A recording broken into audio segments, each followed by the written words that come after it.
Next, I'll read it for the chef a little bit, and then... Just now, we opened a new Visual Studio, right? I recommend setting it to 100%.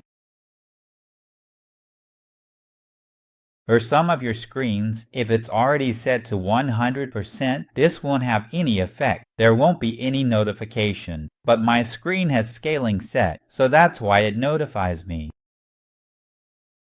Next, I'll show you how to install the MaterialSkin library. There are several ways to do this. The easiest way is to install it through a NuGet package. Where do you go?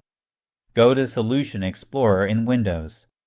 If it doesn't show up, where do you go? Go to the menu and select Solution Explorer. Right here and at the very top. Okay, for me, it's already showing up. On the right side, at BB Prometric Skin, select Manage NuGet Packages. Then, go to the Browse tab here. Type in MaterialSkin right here on this page. Select it, and it will search specifically for MaterialSkin. The one I recommend for this course is MaterialSkin 0.2 right here. And the latest version available right now is version 2.2.1. But I haven't tested this latest version yet. When I created the prototype project, I used version 2.1.2. This one worked for me. It might be a bit old, but it works. For those of you who want to use the latest version, which is 2.2.1, you'll need to test it yourself to see if it works. But to make sure there are no issues in this course, I'll stick with the version I've already tested and confirmed works, which is 2.1.2. 0.1.2 alright. Once you got that, just click Install. Wait a moment. If you see a notification, like this Preview Change 7, just click OK. It's just letting you know what's being installed. People are OK. After that, if the installation is complete, go check under Install right here, this tab. You'll see that it's been installed successfully. But since we didn't install the latest version, in the top Update section, it'll show that the library MaterialSkin 2 has a new version available. It'll ask if you want to update. If you want to update, where do you click? You click Update right here, see? Let to Stable right here. But I don't want to update. I'm sticking with my current version, version 1.2. Once it's installed, where does it go? It'll show up right here in the Solution Explorer window. Look under the Expanded References section. Now you can see that Newtonsoft is showing up. I'm going to close the NuGet package window for now. So what's next? You should rebuild the project.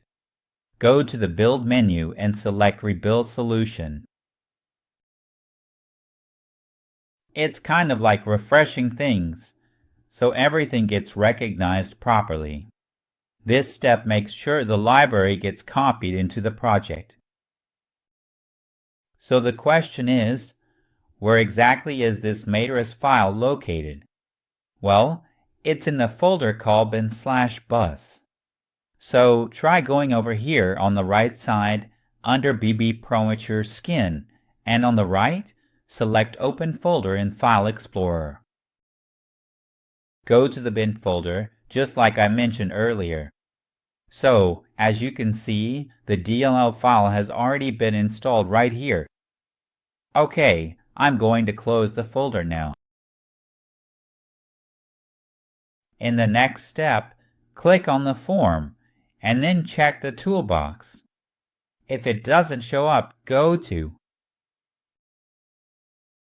Choose the ambassador to tell you. Find the word ambassador here. If the MaterialSkin doesn't show up yet, just add it in. okay? But here, the MaterialSkin is already there. Let's collapse all these different panels first like this, alright? Otherwise, we won't be able to see clearly, you see? If we expand everything, it'll fill up the screen and we won't be able to find it, okay? It might be hard to find. Now it's here, my MaterialSkin panel. After installing the library, it automatically adds various controls for us. Now, for some of you who say it doesn't show up, what should you do? You need to add a tab, okay? These are called tabs, the ones that pop up, see? Add a tab, do you see it? Then type in the name you want to give it. I'll name mine My Material. Let me show you this as a test in case for some of you it doesn't show up, if the tab you set doesn't appear. Then right-click on our tab, okay? My Material. Right-click and select it. Choose the item set with the 3 dots, see? At this step, it might load a bit slowly if there are a lot of components. Now, browse for the MaterialSkin library file I showed you earlier in the Build Debug folder. Go ahead and browse for it. We're going to import that library in just like that. Where did we save the project earlier? Go and look for it. Wherever you saved it, go to that location. For me, I'll go to Drive D and then to my project folder. The one named Project. Go to the bin folder, then Debug. This part is a bit complicated, but if you saved it somewhere easy to find, you won't have to browse around too much. So what am I saying? When you go into the bin folder, you'll find the DLL file for MatResort. Just click to select it and then click Open.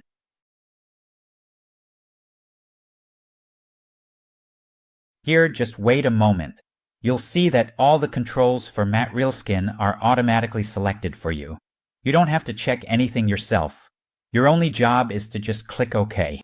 So go ahead and click OK. See? The components and various controls of MatrixSkill are now displayed on the panel we just created. This is in case it doesn't show up here. If it already appears, let's say after you've installed the library and the MaterialSkin is already showing, then you don't need to add it like I did. I'm just recommending this for those of you who don't see it here. Now, moving on. I'm going to delete this one so it doesn't get too cluttered. The My MaterialSkin tab that I just created, I'm going to remove it because I already have one, and I don't want to have too many. Okay, delete the tab, click OK to confirm. Alright, that's done. Next, after installing it in our company, we need to inherit the properties of the material form. There are 2 ways to do this. The first way is to open the designer file of the form. For one of the forms, let me rename it a bit. This form here, I'll change the name a little. Let me close it and take a look first. Go to the Solution Explorer window, right-click on Form 1, and rename it. I'm going to name it Main Form, the main form. After that, press Enter and click Yes. So, in the code for the form, make sure that the property name now says Main Form. If it doesn't, change it so that it matches right here. Once that's done, do a build or rebuild the solution. Now it's done.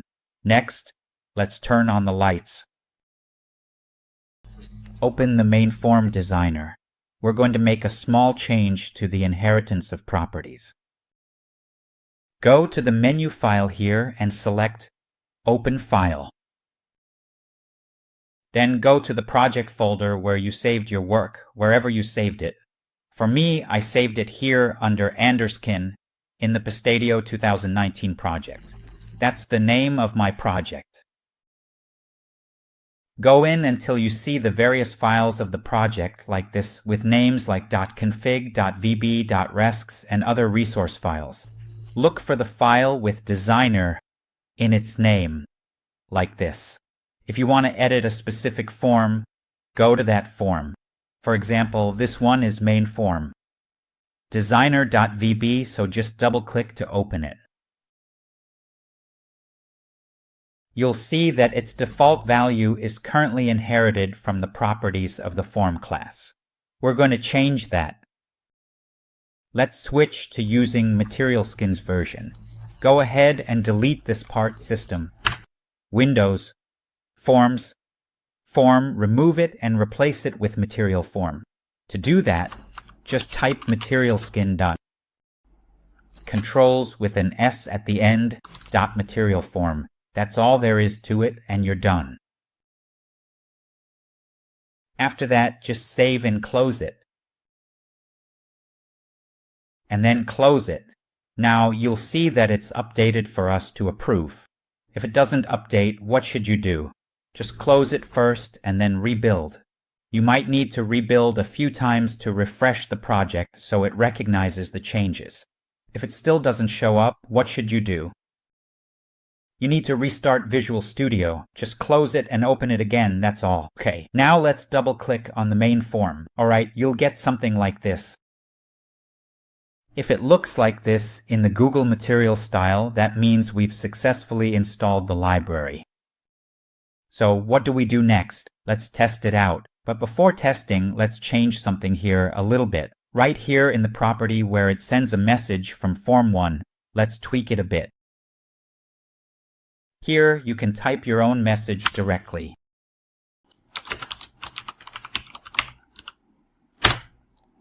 You'll notice that after changing the property here, the form doesn't update automatically. You might need to save and rebuild it a bit. If it still doesn't change, just close and reopen it, and it will reset for you.